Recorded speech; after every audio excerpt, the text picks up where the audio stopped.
to the Fitch Files. Hello, everyone, and welcome back to the Fitch Files. On today's episode, I speak with Allison Bird about her path to self-realization, spirituality, and the amazing yet sometimes moments that led her to these experiences. We cover everything from religious deconstruction to hauntings and even unicorns. Thank you for listening. Now let's dive in.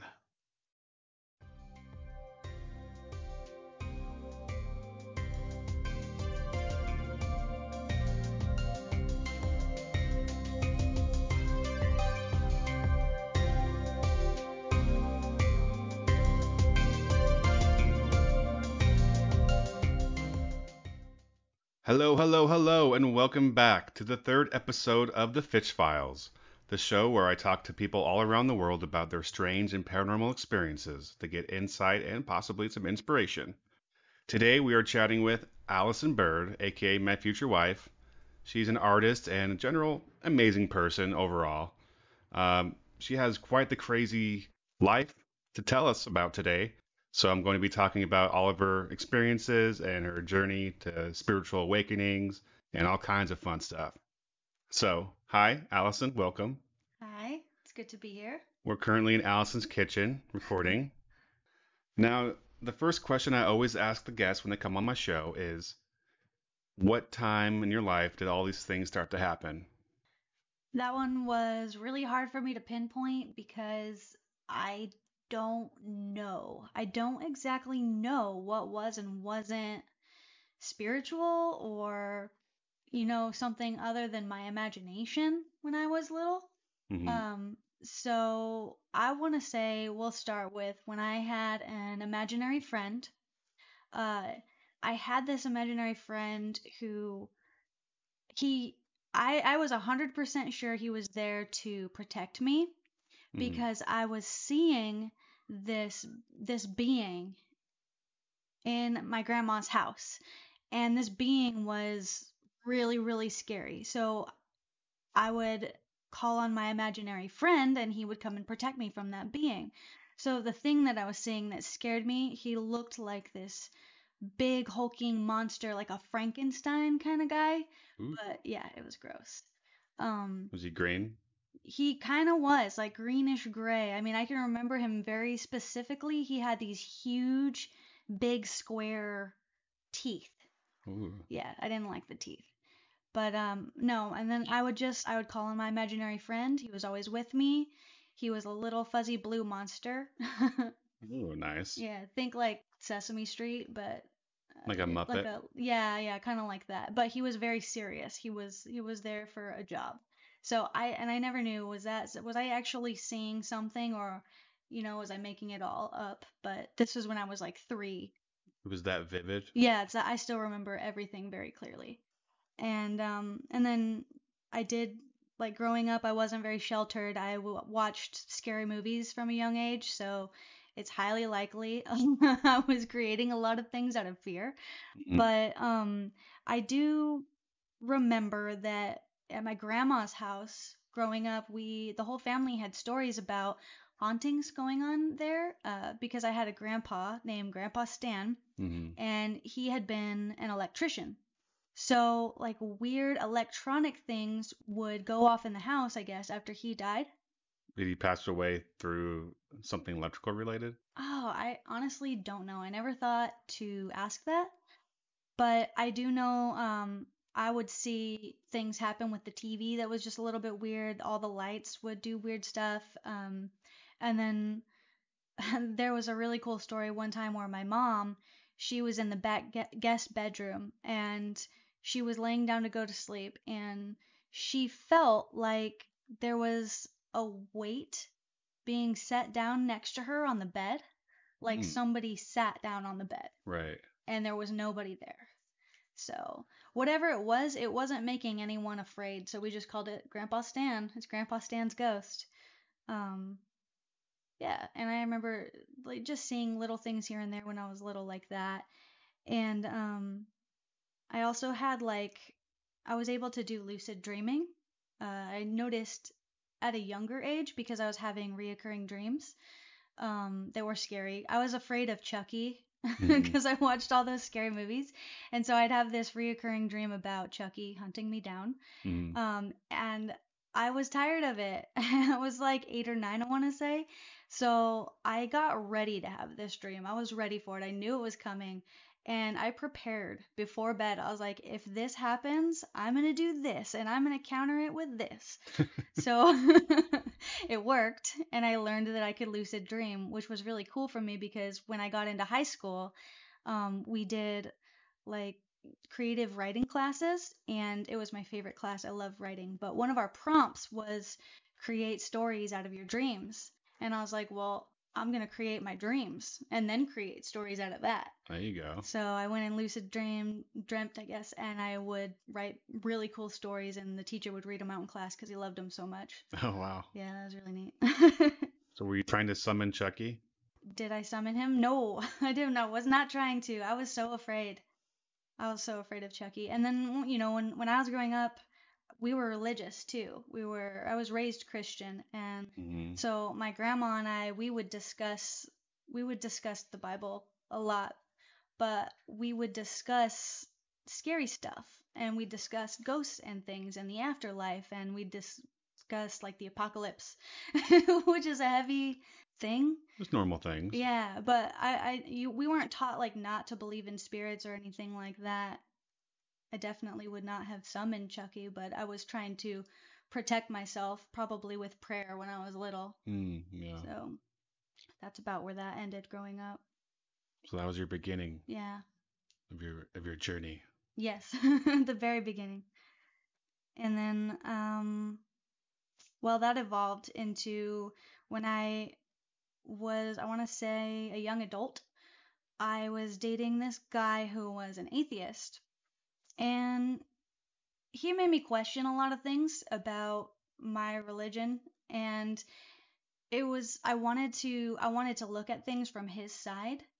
And so I really tried to, but it made me so depressed to think that there was just nothing after this life, that that all of the spiritual things that I had experienced were not real, or He's just trying to downplay your experiences. Yeah. And so the way I retaliated was well, this was the wrong thing to do, let me just say that, was to find all evidence of negative spiritual activity, because all I had was either you're going to pray or you're going to go out and find something evil, like possession, demonic possession and things like that. So I would search things up on YouTube about that, people getting possessed.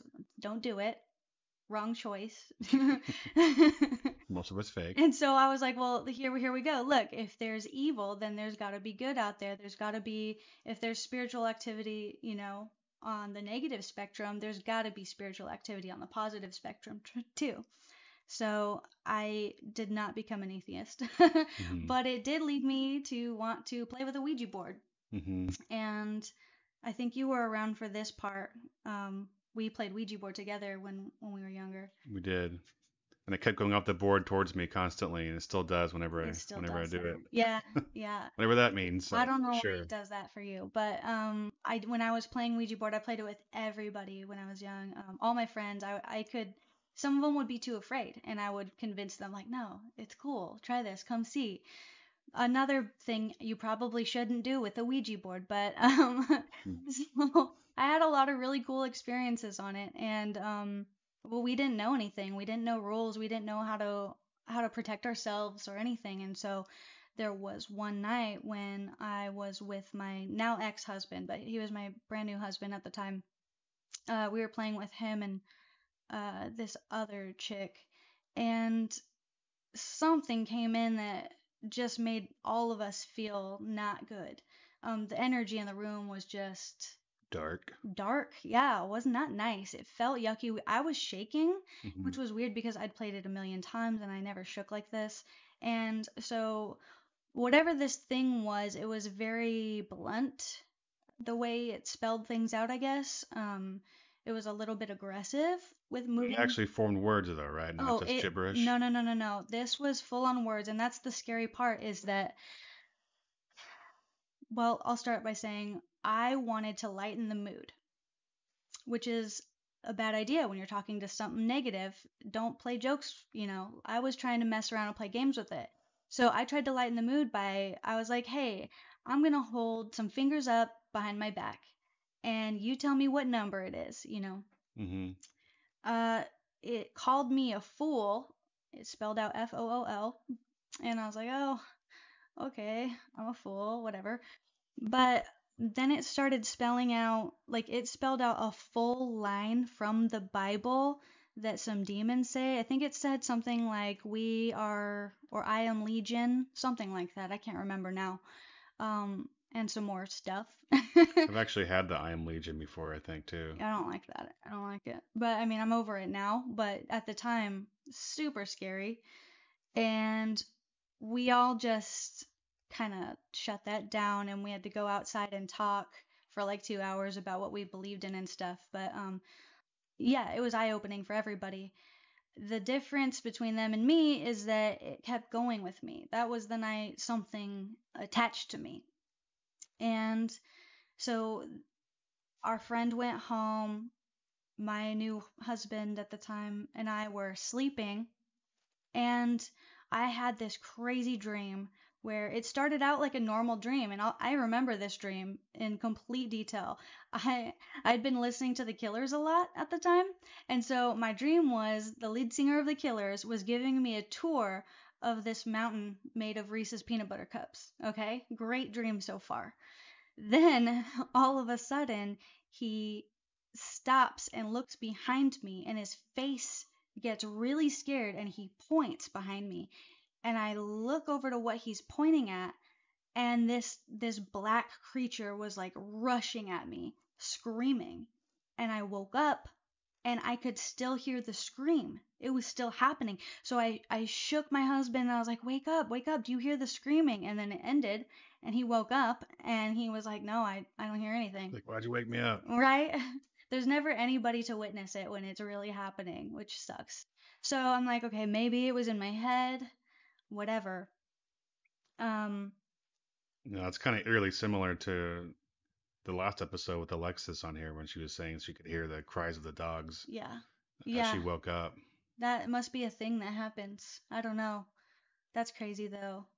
And so that was what started my whole haunting experience. I realized later, not too long after this, that I was haunted, that I had an attachment. And I would start to have like what I would call daymares. Mm. So I would be awake, but I'd get these like flashes of things happening Mm-hmm. in my mind.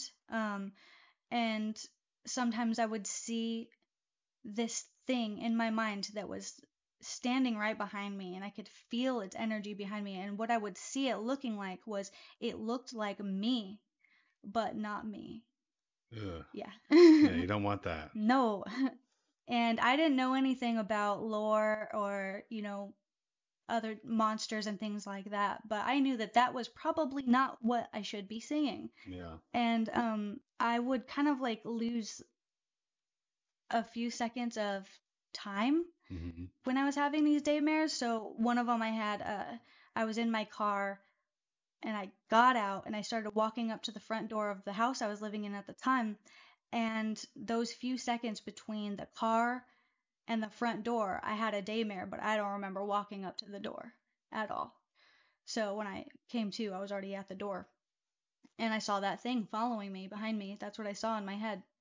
And I remember I started having sleep paralysis, really, really bad. And I had tried to research sleep paralysis and understand if it was like a psychological thing that was, you know, my brain was just doing because I was afraid or what.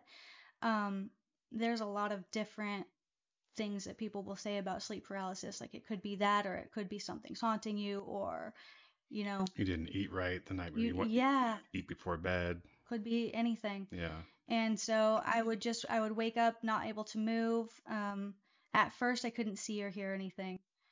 One night I woke up and I thought I was going to have sleep paralysis, but instead I was able to move. And I look over, my husband is sleeping next to me, and I look up past him, standing next to him on the side of the bed was another version of him standing there, but his neck was broken at a 90-degree angle. You. Yeah. So I flipped out, immediately looked down at my husband, and I start shaking him.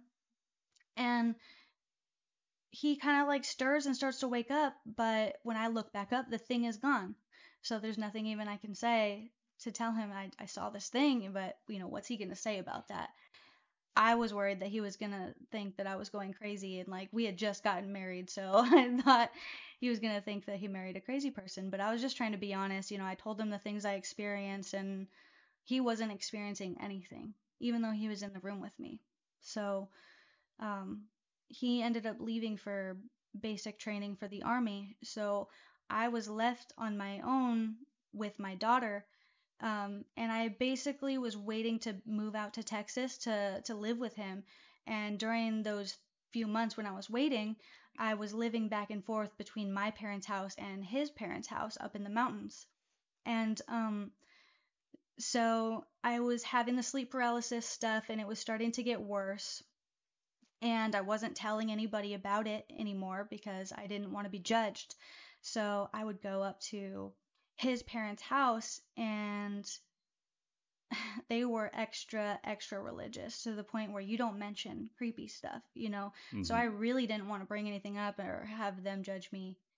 And but they started having their own experiences every time I was up there, and they were honest about it. So they start saying that they're having sleep paralysis, and their 2-year-old is seeing a man in their room. Wow. And at their cabin? At their cabin house. And they were having like doors shut on their own that never shut on their own before, and just weird little things. So they started taping up these prayers all over the house, so that no matter what room you were in, you could have a prayer to say if you felt like there was something in there with you. And so at this point, I'm thinking, okay, I need to tell them what is happening, because all this stuff is happening to me, and it's probably happening because of me.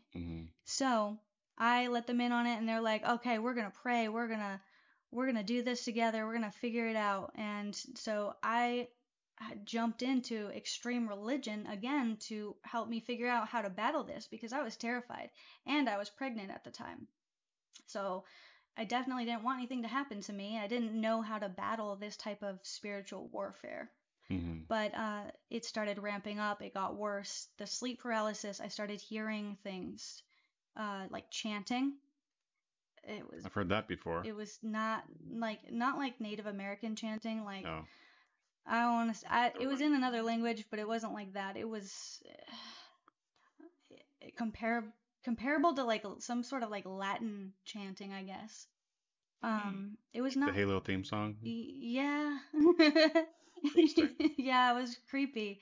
I would wake up, and I would, like, after I got out of the sleep paralysis, I would try to remember what I heard so I could look it up, and I couldn't like pinpoint any words, so I was never able to figure out. Did it feel protective or? No. It felt wrong. I was terrified, and every Saturday night I'd get the worst sleep paralysis, and I think it's because living with my husband's parents, we were going to church every Sunday.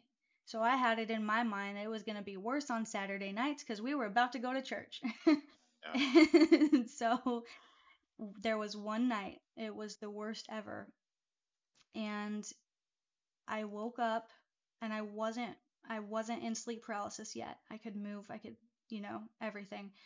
And I look up, and right above me, there's a shadow hovering. And I just kind of looked at it for a few seconds. I didn't know how to process what I was seeing, but I could see through it. But it was black. And all of a sudden, it was like a shadow figure? It was like yeah, but like thin, very thin. I don't want to say like paper-like, but something thin and black, like a sheet in the like shape 2D? Of a person. Yeah. Interesting. Kind of. I could see through it. So it was hovering right above me, right? And I was like trying to process this, and all of a sudden it rushed at me, and it felt like it went inside my body. And the only way I can describe what this felt like is the second it hit me, everything went black. Like a fainting spell. except I was there. I was conscious, and I was trying to fight just to be able to think, because at the time the only thing I knew how to do was to try to pray. Like you And walked into a dust storm or something. right, my mind was super foggy. It felt like something was pushing me out. Hmm. And it was not nice. I just fought hard to just find a thread of thought to think up the words I needed to say in my mind for protection, because it felt like it was pushing me out of my I body. think it was trying to possess you. I think it was trying to possess me. It didn't fucking work. Sorry. It didn't work. I found whatever I needed in that moment to gain control of my body back. I pushed it out, and I came out of the sleep paralysis. I woke everybody in the house up. I wasn't playing around this time. I made them all pray with me. And they were all serious about it. And the crazy thing is, some of them were having sleep paralysis at the same time as I had been. So, Yeah, yeah. it's funny that you mentioned the praying because, you know me, I'm not a religious person either. Mm-hmm. And one of my few experiences I had while laying in bed where I felt demonic or really, like you said, extremely dark. Mm-hmm. I was having this, horrible dark feeling over me in bed, and I was partially awake, and suddenly I began to say a prayer that I've never even heard of or know the words to this day. And I said something in Jesus' name, Mm-hmm. and as soon as I said those words, my whole body became warm. All the fear went away. All the darkness went away. Everything just went away, and I felt like I could just go back to sleep like nothing happened. Mm-hmm. But I'm not religious, and I have no idea what I said that day, and I can't explain it, and I have no idea why I said what I said. Yeah. But it was, I'm still confused by it to this day because I don't know why. Well, How? it's funny that you say that, because the thing that I was trying to fight so hard to be able to say during that attack was Jesus' name.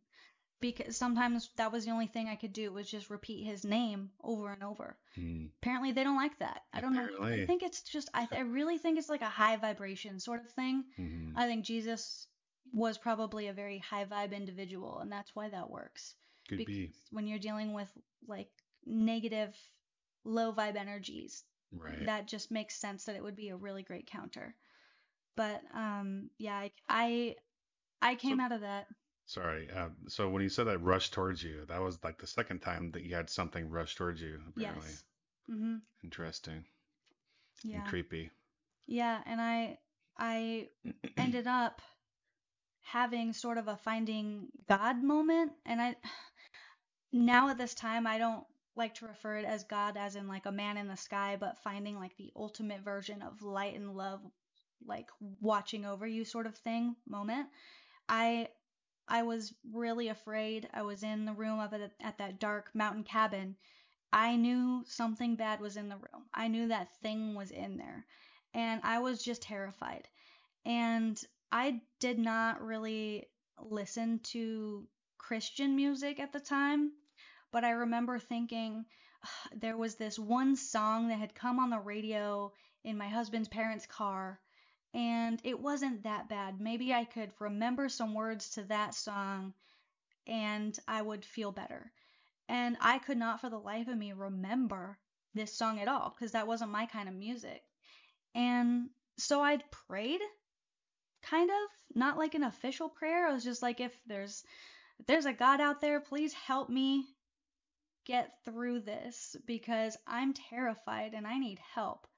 And within like, I want to say like 10 seconds after I was done praying that, somehow I had every single word to that song that I had been thinking of in my mind. And I was able to sing, I guess. I Hmm. would sing in my mind. Uh, and I did the whole song. And I don't know how I knew every word. It was just there. Wow. Yeah. And so I knew that there was something there. And in that moment when I was singing that song, it felt like the room was just all of a sudden lighter, like brighter almost. Hmm. And it felt super loving. It felt like someone was really watching over me. So I guess I would call that my finding God moment, but it was just pure love, you know? Yeah. High vibe for sure. That's what it comes down to. Yeah. And so after that, I moved to Texas. And in Texas, I didn't really experience anything. Had a bad dream every so often, but there was nothing happening there. And we would come back to where we live now and visit my family, and things would start happening again. And I don't know why it wouldn't happen in Texas and why it would only happen here, but that was a thing. And The same house that you kept having experiences yeah, in? and I had experiences at multiple houses. I was at like 3 different houses during that time I was haunted. So, Have you ever looked at the history of any of these buildings? no. I mean, they were just, I mean, you could be a beacon, and things that are there already could be, coming to you.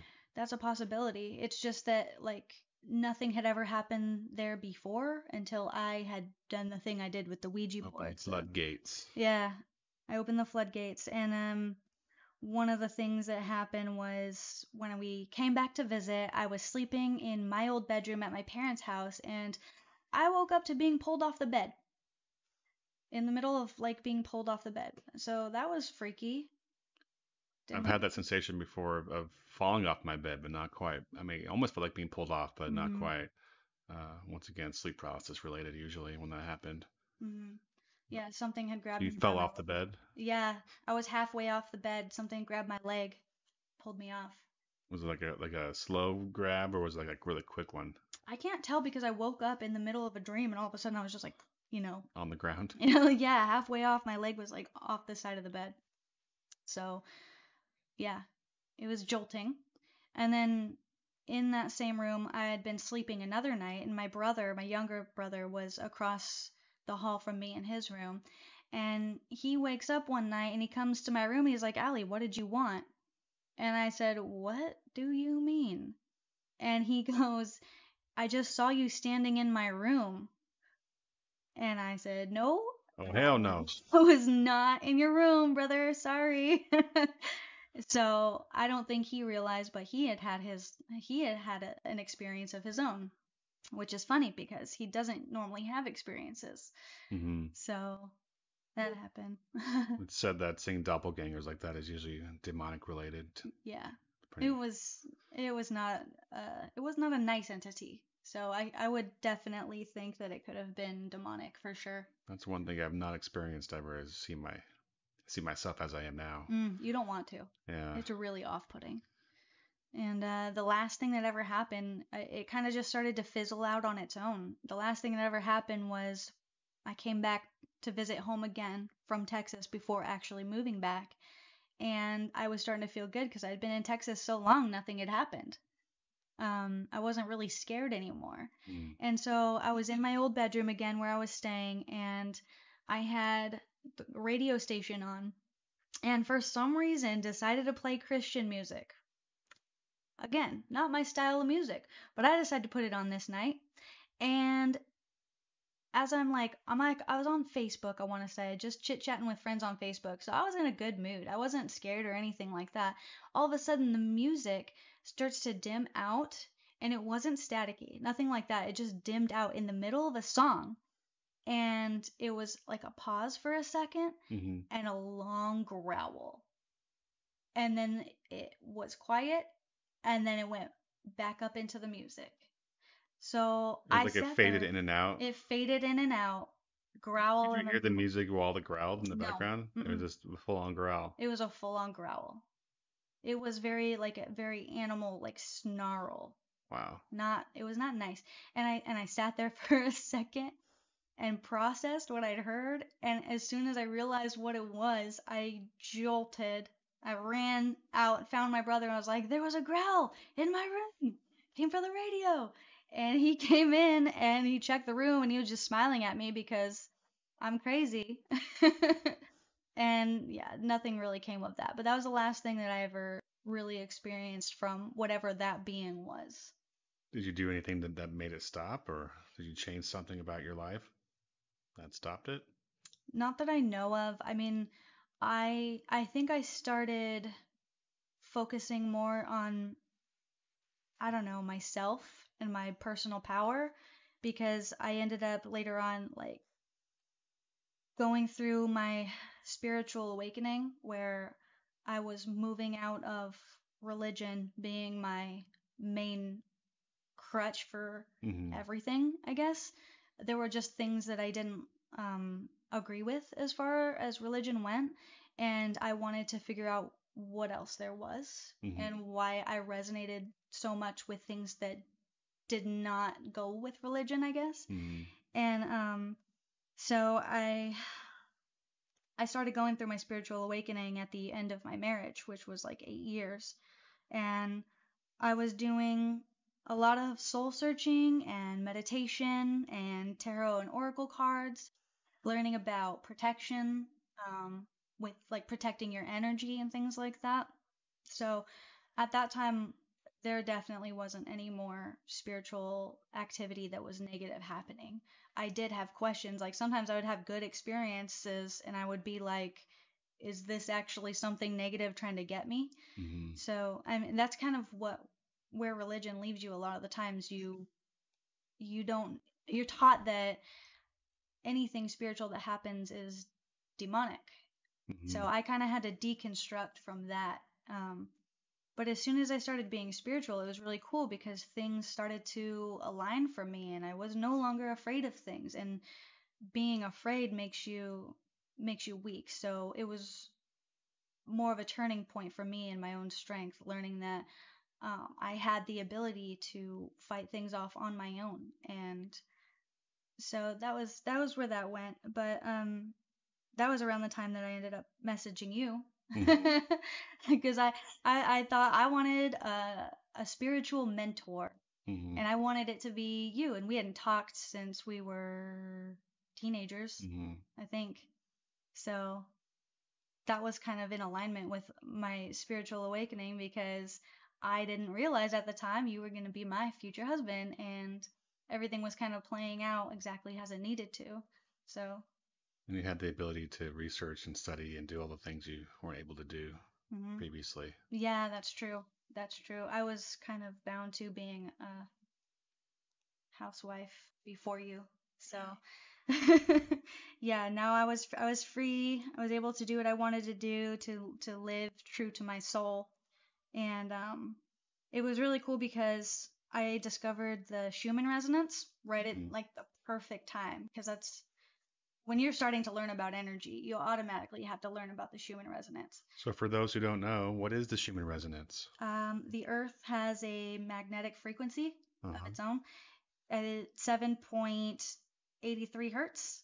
And like, if you don't know, everything has a frequency. If you're alive, you've got a frequency, but this is the Earth's frequency.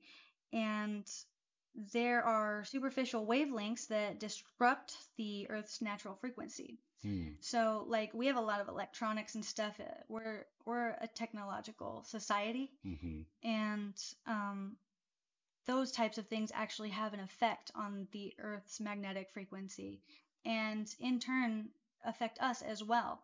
And it's thought also that our own frequency and the way we are as a whole Mm-hmm. can also affect the Earth, and it can affect us back.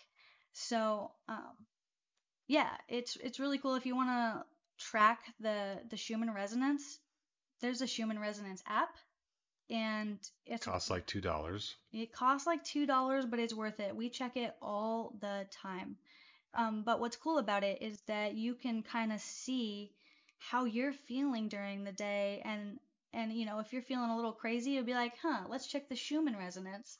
There was a huge blast There yesterday was a or huge today. blast. There was a spike in the frequency. A lot of the times they correspond with things that happen around the world. So, And that coupled with the moon and what the sun is doing at the time. yeah, we also have the space weather app. You can check what's happening in space and on the sun and how that could be affecting us. So, We were not paid to say that. we're not paid to say that. We just like that stuff. So, it was important for me to learn about the Schumann resonance because I had while I was married, the worst anxiety attacks I'd ever had in my life where there was one night and very, very specifically where I ended up passing out and waking up over and over and over just because my anxiety had gotten so bad. And I didn't know that it was anxiety at the time. And I kind of thought I was just going crazy because that's how the hospital treated it. And I ended up looking back at this day. I remember the day. It was Easter of 2015. And later on, when I was going and learning about the Schumann Resonance, I looked back at that day and realized that on that day, the Schumann Resonance had spiked the highest that it had at that time. And it was super possible that my body had been reacting because at the time I had no idea why I was having anxiety. Right. So, yeah, it's possible for the Schumann Resonance to affect you. And so it's really cool to be able to track that and to know, hey, you're not crazy.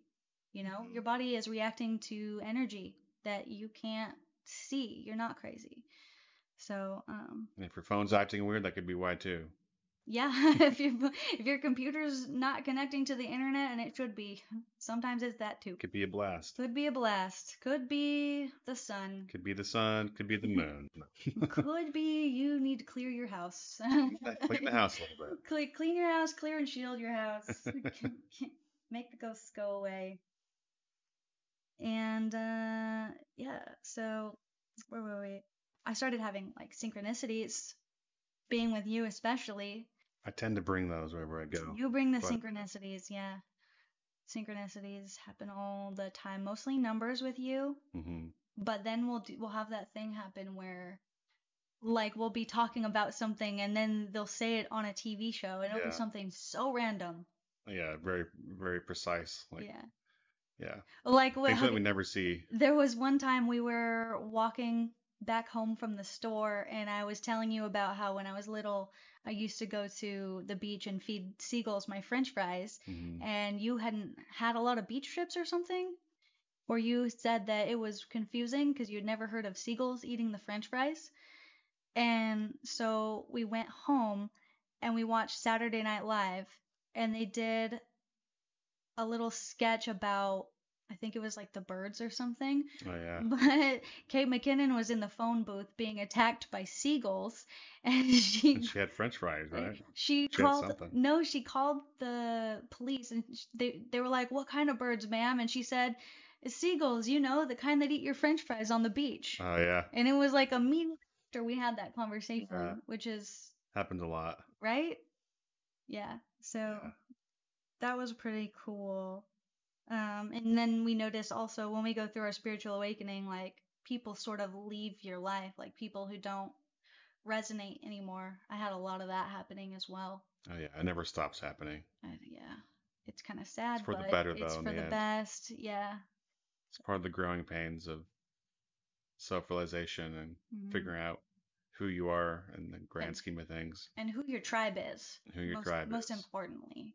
Exactly. So I knew you were my tribe. That was important for me. And the next crazy experience that happened to me, I wanted to look into my ancestry because I was hearing all kinds of things about people would connect to their ancestors and they would make cool things happen in their lives and how important it was in your spiritual journey to connect with them. Right. So I built an ancestor altar with like candles and things like that, and I would give my ancestors offerings, and there were pictures on there of them, and it was really cool. And so during that time when I was learning how to connect with your ancestors, I was on TikTok, and this chick came on and started recommending books for connecting with ancestors. Right. So I got one of them. And one of them was like, well, you can't connect with your ancestors until you know about your ancestry. And so I knew a little bit about my mom's side, but I grew up with a dad who was a drug addict. And I just didn't see him very much. He was not very present.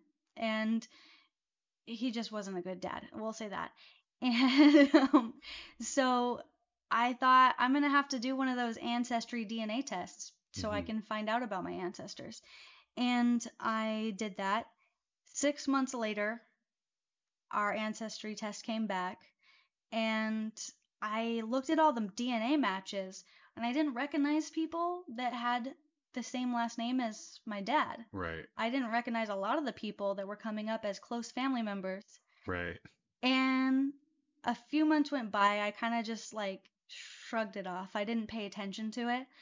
few months went by, and this man contacted me on Facebook and said, hey, I want to know how we're related because Ancestry says that my daughter is your closest relative. And I made a joke and said, are you my real dad? I thought that was really funny at the time. Mm-hmm. He was my real dad. The drug addict was not my dad. So all through this spiritual journey of trying to connect with my ancestors, I learned I had a real dad out there, and it turns out we have everything in common. And so if you hadn't dug deep into your ancestry, because of your spirituality, you would have never known. That, yeah, if I hadn't seen that chick on TikTok recommend that ancestor book, which told me you should do an ancestry test, then I never would have figured this out.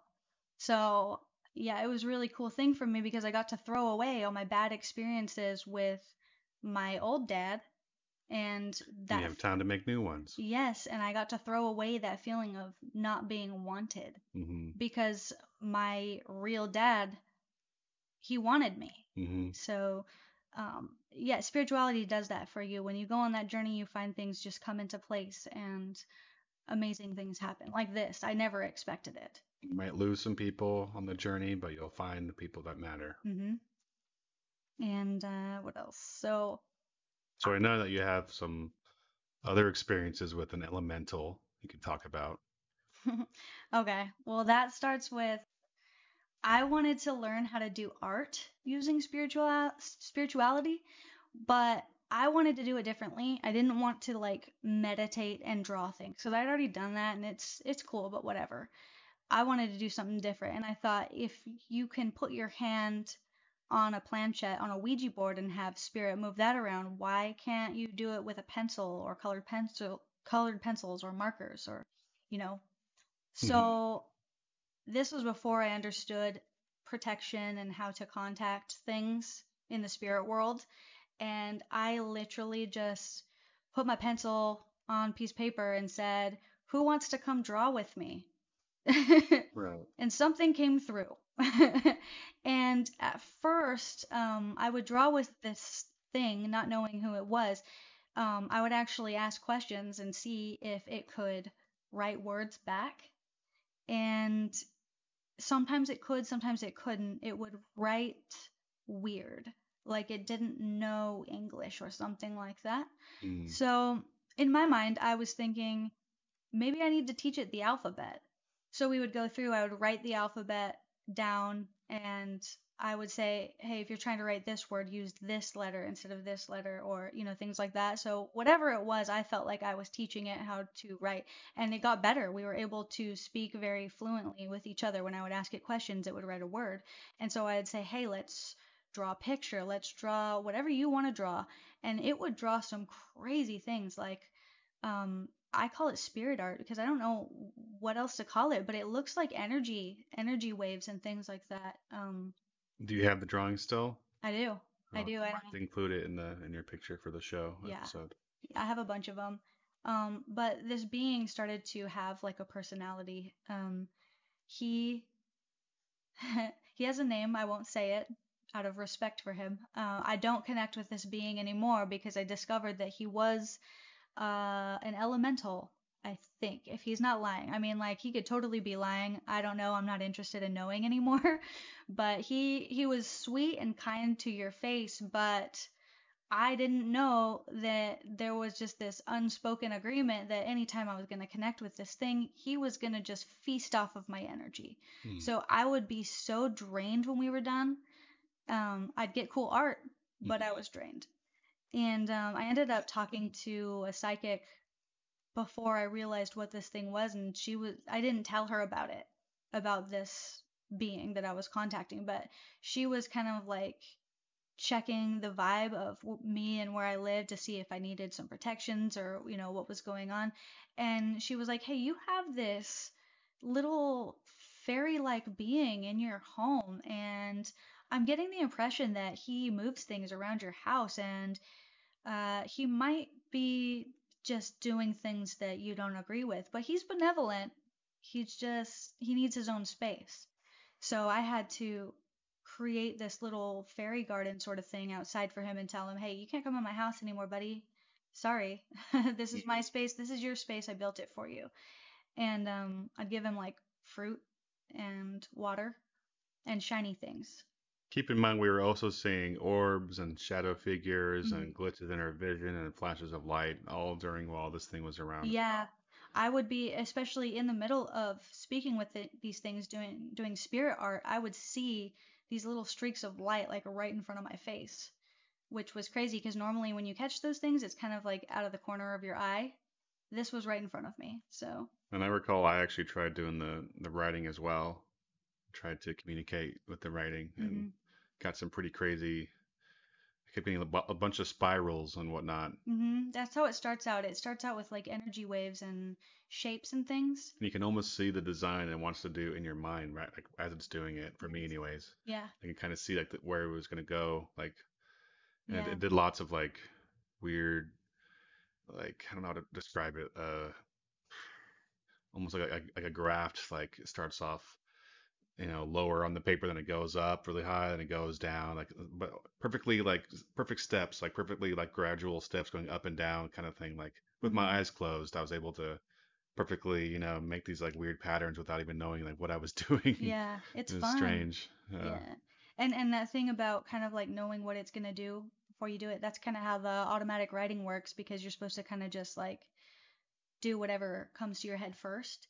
And you kind of notice that when you're doing the spirit drawing, it's the same thing. You'll kind of start to get an idea of where it's gonna go, what it's gonna do, almost like it's connecting with you psychically, like up in your head before it's connecting with your hand. It's really weird.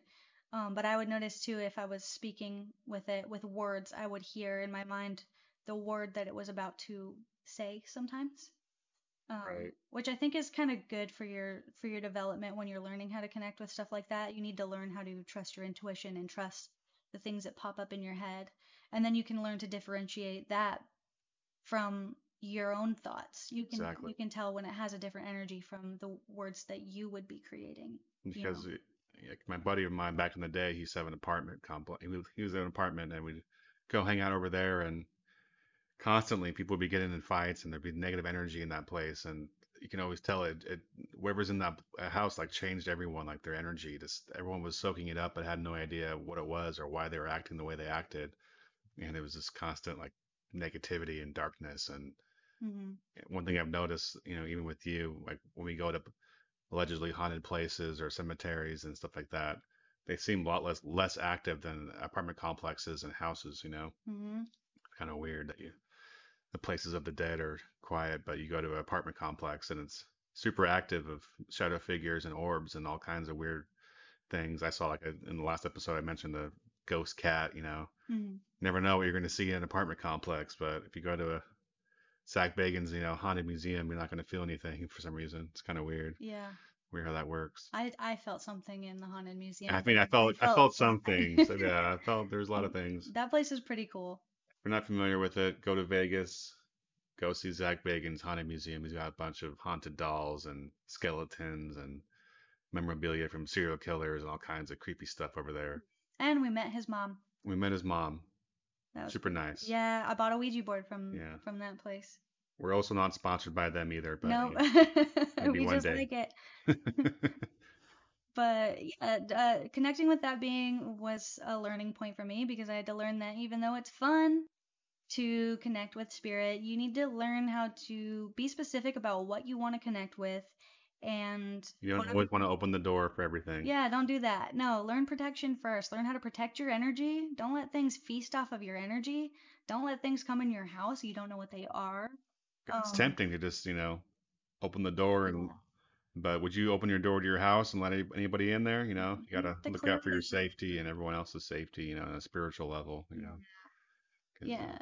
And so after that, I realized I need to start connecting with things that I wanted to be specific. Like, why not try to connect with other things like if angels are real, let's connect with an angel, or if spirit guides are a thing, let's connect with them. hmm And I tried really hard for a long time to connect with spirit guides, and it didn't happen well until recently. I was able to actually see something that wasn't just this like being made of light.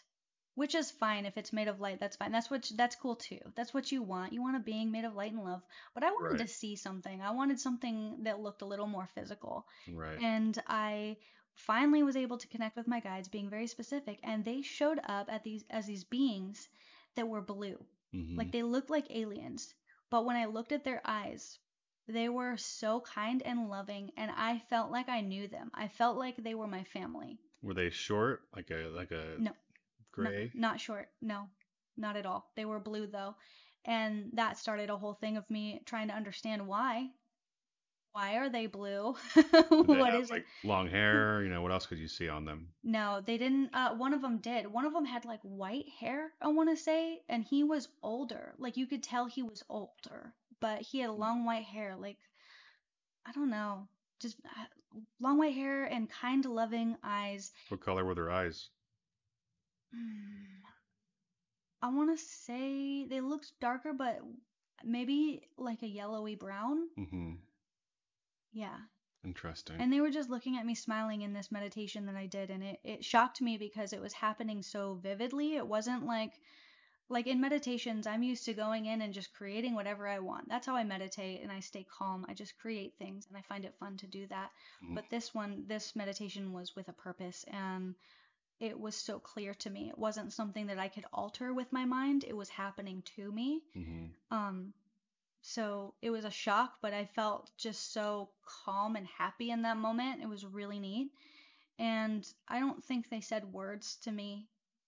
If we were communicating, it was psychically, because it was just understood in my head that like this is family that I have somehow. I don't know how, but somehow I have these people watching over me.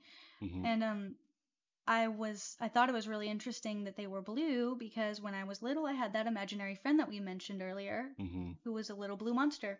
It's true. So I don't know what's up with the color blue and with me. Maybe I'll find that out. Isn't that related to a certain star system of creatures or something? There's several, I believe. I feel like it could be the Syrians that I saw, but I think there are other races that come across as blue. Pleiadians, maybe. Funnily enough, I used to do a lot of artwork that had blue people instead of normal colored people. I want to see it. Whatever that is. But lots of red and blue lately. Yeah, I love blue, and I've always loved the color blue. I had an obsession with it when I was little, Mm-hmm. especially. Me I too. wanted everything blue. My room was blue. Yeah. It's a powerful color. Yeah. And so I connected with them, and I started learning about aliens, because why not? I'm already learning about everything else. Comes with the territory of learning. It really does. So aliens don't freak me out anymore. I think they're out there, and I think they know about us. Side by side with us right now, probably. They're probably right here. You can't even see them. Mm-hmm. Never know. Yeah. Oh, and I had an accidental mediumship experience too. I had learned how to do Reiki, and I was practicing on friends. Mm-hmm. And there was this girl who was a friend of a friend. I knew her, but not super well. And as I was doing Reiki on her, all of a sudden I got this image, almost like a bombardment of this like energy, and this image of this old lady, and she just wanted me to know some stuff about her granddaughter. So apparently this was her grandma. And I'm doing Reiki. I'm not trying to have a spiritual experience. Like that, you're not supposed to do that. You're supposed to protect yourself, ground yourself, do your healing job, and be done, right? Right. But I'd never had this happen before. And so I'm like doing my healing and listening to what this thing is telling me, this lady.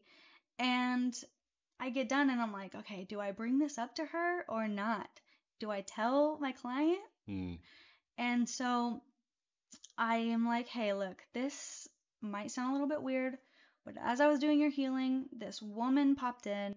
I described her and I was like, I think she's a namesake. And I knew my client had kids, so I assumed that maybe one of her kids was named after her grandma or whatever. Mm-hmm. And so I was like, do you know this lady? And are one of your kids named after her or something? She goes, actually, I think you're talking about my grandma. I keep her picture on my altar, and I am named after her Even though I've never met her, I keep her picture on my altar, and I feel like she watches over me. And I was like, exactly, that's what she's trying to tell me. Wow. And so that was really cool for me because I was learning that I can trust, what I'm hearing, that I'm not crazy. It was a confirmation for sure. You and Alexis both need to use your power more Mhm. and develop them. Well, I try. I have ADHD, so I jump around from hobby to hobby. Do it more, damn it. But I want Alexis to come over so we can all hang Speak out to the and spirits. speak to the spirits. Yeah. We call them spirits. It's always fun with her. Yeah. Like even when we did Ouija board with her, I remember it was before we discovered my new dad. Mm-hmm. The Ouija board actually told us Yeah. that the old dad wasn't my dad, which was crazy at the time. I was like, no way, And then really? you called your dad and called him on it. I know, and he was like, no, she's mine. No, I'm not. Apparently not. No, I'm not.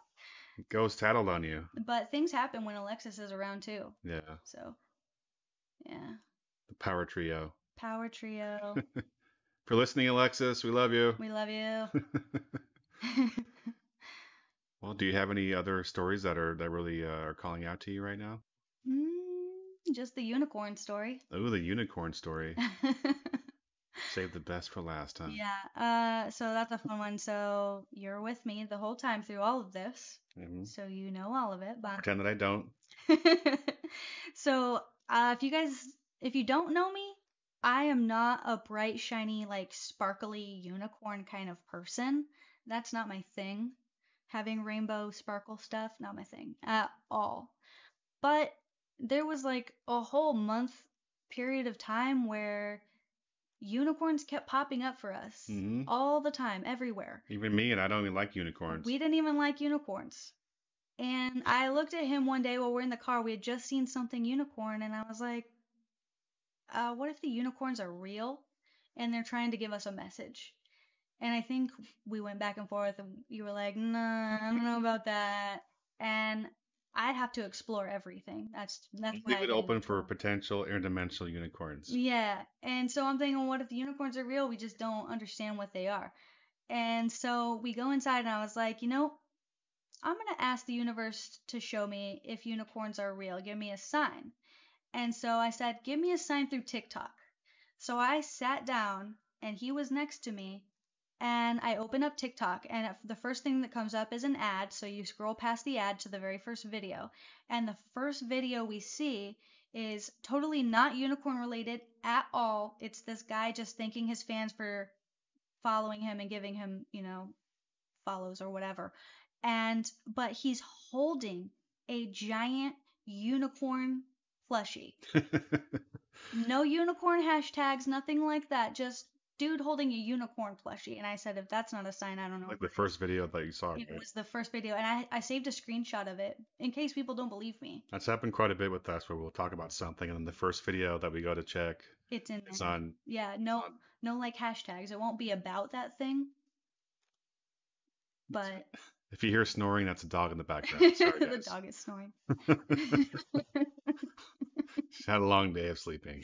So I started learning about unicorns after that, because I was like, well, okay, we asked for a sign. They gave us a very clear sign. Now I have to know what unicorns are, because it can't be that there's actual unicorns roaming the earth, right?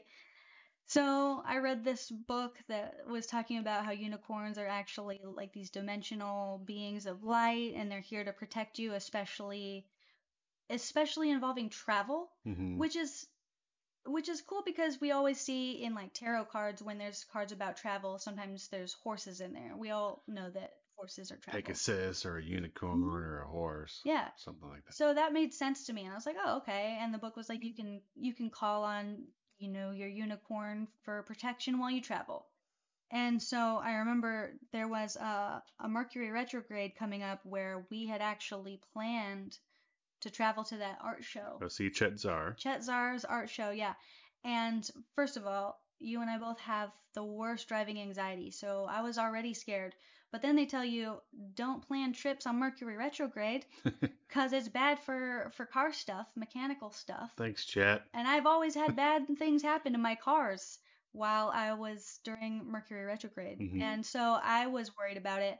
And we rented a car. We picked out just like, I think it was like a Toyota Corolla or something type of car, something super cheap to rent and drive out there because I wasn't going to take a chance with my car. Mhm. And we got to the dealership, and I'm already thinking, okay, I need to call the unicorns now. I'm going to say, unicorns, protect us while we travel to this art show. Yeah. Okay? Because I'm totally afraid I've got to drive all this way and I'm scared. And this guy comes to give us the key to our Toyota Corolla, and he goes, we upgraded you. And he gave us a brand new Mustang, Mhm. which it's a horse. And when you open the door, it puts a giant horse Batman logo Yeah, on the we ground. discovered when we got to the CVS and at the beach that there was a light horse coming out onto the ground when you open the door. So Coincidence? We don't know. being of light, I don't know. And we got through that whole trip without accidents, but there were so many accidents around us on the freeway. Everyone was getting in an accident, but not us. Yeah. And we made it out with the penalty of a parking ticket. Yeah, we made it though. We made it though. Thank you to the unicorns. Thank you, unicorns, for sure. So if you're afraid to travel, call your unicorns. I swear they're real. They'll help you out. They'll give you a Mustang to drive. If you guys see a unicorn after you listen to this episode, let me know. Seriously. You might see him more. Yeah. Yeah, for real. Look out for the unicorns. Ask TikTok. Yeah, it will tell you. TikTok will tell you. But that's pretty much it. Like, looking back, my life has just been a spiritual journey of discovering my own personal power and seeing that everything is connected, and crazy things happen when you just follow what resonates with you rather than doing what other people tell you you should be doing. And we're still learning. We're still learning. It never stops, and I hope it never does. Yeah. And I wanted to say, if you also had issues with like religious things growing up and you're tired of being afraid, or you want to deconstruct a little bit, and I'm not saying go against your religion, not at all. I think religion is wonderful. I just think that you need to, it's always good to be informed on where your religion comes from and make sure that it's resonating with you. So if you do need to deconstruct a little bit, there are these really cool YouTube videos called Yale courses, and they have an awesome playlist, and it's called the Introduction to the Old Testament with Christine Hayes. And it's non-biased. It's not going to tell you don't believe in this or anything, but it's just a really cool like historical way of looking at how the Bible was formed and other ancient texts that came before it, and what the Bible took from those texts. And so it just really helps you to understand everything that you're basing, your life on, where that comes from. So it really helped me to watch those videos and restored my personal power for sure. It definitely helps to research and read and look into other religions too, because you often find that many of them have a truth in there that might help you with your life. And all, philosophies and religions, there's going to be some truth in there for you, and might not just be limited to just one religion. So it's good to go explore. And I know many people can't do that, unfortunately, but when you can explore, you should, and research and learn about things, because there's truth in lots of things out there that we all, if you grow up religious, you're gonna miss out on it. You're gonna miss it. Yeah, and if you're interested in starting your own spiritual journey, just start with meditating. Start with It's going within. Yeah, start with going within, learning about yourself, learn about your ancestors if you want to. That was fun for me. Learn to protect your own energy and to trust your personal power, your intuition. That's always super important. And you don't have to meditate for an hour when you first start. You could do a couple minutes a day. I know it's hard if you have kids and jobs and whatnot, but just take a couple minutes to yourself. Watch where your mind goes. Do mindfulness meditation, and just see where your thoughts come from and why. Yeah. The more you look at your thoughts, the more you become the observer and not just your thoughts. And you don't have to keep your mind quiet when you meditate at all. You're supposed to let it go, let it flow like clouds. Or do what I did and create. I like to create and then see what happened within those creations. So I would build worlds in my meditations. So do whatever feels comfortable for you. Do breathing techniques if you need to. It's just a great place to start. The more you do it, the better you'll be at it. It's like any other workout, exercise, or skill, or doing it more. You'll be like like a second reflex or, whatever they call it, muscle memory. It becomes a lot easier in time. And I'm still working on it myself. It's it's hard to keep it going every day, but the more you do it, the better your energy will be for the day. Start your day in that kind of mind frame of meditation and end your day with meditation. And it kind of helps to frame the day how you want it to be instead of just letting the day take you by the horns. And read books. And read books. Read all the books. Just read in general. Just read, please. And you can read books that maybe don't resonate with you. You can find little tidbits that do resonate with you. Build your own sort of, belief system. It's the best way to go. Take everything you read with like a grain of salt. You get to pick and choose what you believe in. Use your intuition. Yeah. If it resonates, it resonates. If it doesn't, toss it out. That's all there is to it. That's all there is to it. Well, if that's all you've got to say, I think we can end it here. And I definitely want to have you on again for a video interview. That'd be fun. Okay. Do a little chat. Yep. And we can make some new stories to talk about. We need to find some spooky things to go experience real quick. BRB. Okay, we're back now. But it's been amazing having you on here because you're my fiance, and I love to hear you tell your stories, and you're really good at it. So thank you. So thank you. You're welcome. And thank you all for listening. Bye. This has been the Fitch Files. You can find the Fitch Files at Instagram, YouTube, and Spotify. Submit your stories to thefitchfilesofficial@gmail.com.